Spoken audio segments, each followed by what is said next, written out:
Thank you, Will. And I just wanted to mention that I may have come across that I live alone. I don't. I actually live with my mom, so I'm still at that stage. I'm the youngest of the Good Life Ambassadors, so I still have a little bit more to fly.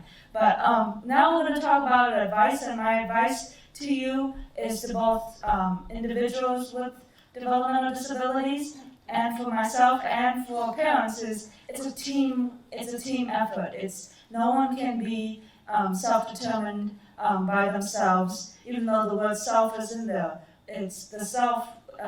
It takes a lot of people to support one person. It takes a lot of people to make someone a celebrity, you know. And so it can't be achieved alone, and that we should always look at it that way, that one part isn't greater than the other. The eye can't say to the ear, I don't need you, stuff like that. So it's important that we always look at it as it's a team effort, and we all bring something to the table. And hopefully when that person flies the coop, that they will bring a little bit of each member of the support team that helped them fly the coop in the first place. So I appreciate the time that was given towards me to really build social skills and things like that, because without that, I would have been very artistic. I probably couldn't even get up here and speak. But because of interventions and support systems,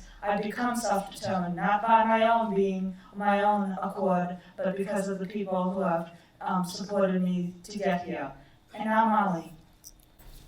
So my advice is that being self-determined is really hard, and that's okay. That it's difficult because sometimes the most difficult things are the ones that are the most worthwhile. So you're going to struggle, you're going to have mistakes, you're going to suffer consequences of your decisions, but as long as you get up and keep moving forward, and like you said, have all the people, all your support around you, you're going to be able to be self-determined, and anybody can do it no matter how severe your disability is. There's always going to be something that you can still have the choice to make.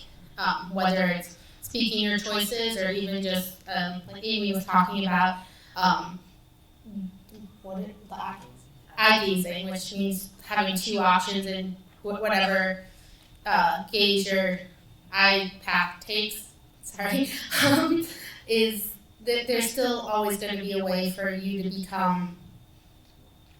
help become the person that you want to be and have the life that you want to live. Thank you, Molly. I can offer suggestions to all of you on how to empower your loved one because of my experience in living a self-determined life. Start early and ask open-ended questions like, what do you think? Or what would you like to do next? Use support that is available, like therapists or psychologists or even other friends who are farther along on their parenting journey. It takes a village. Also, have high standards.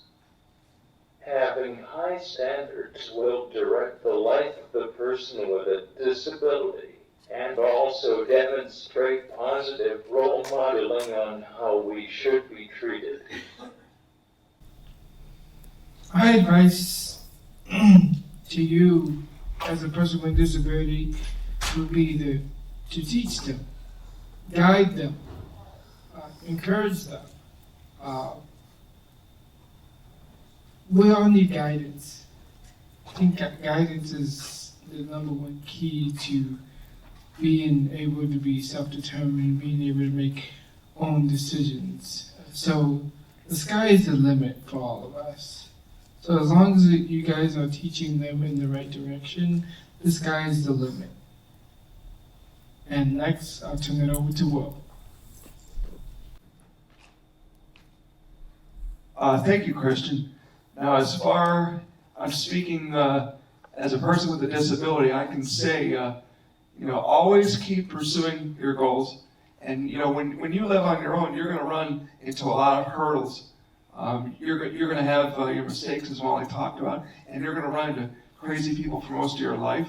including caregivers. But always remember there is more kindness than bad in this world, and there is more great people in this world than people may realize in, despite the kind of society it seems that we may be living in. So that's my advice to the people with developmental disabilities.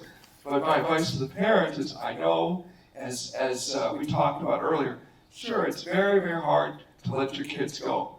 It's absolutely hard. And of course, you want to give them the best advice possible, and you want to make sure that you do what they feel is best. You want to care about them, but in a much kinder approach. And it's hard to stop protecting them. I totally get that. But at the same time, sooner or later, you have to let your kids go and let them make a mistake and learn from it. Because as I said earlier, we cannot live our life based on statistics. We got to give them a chance for those who want it so badly, as I did in the past. So that's my advice to you all in my book.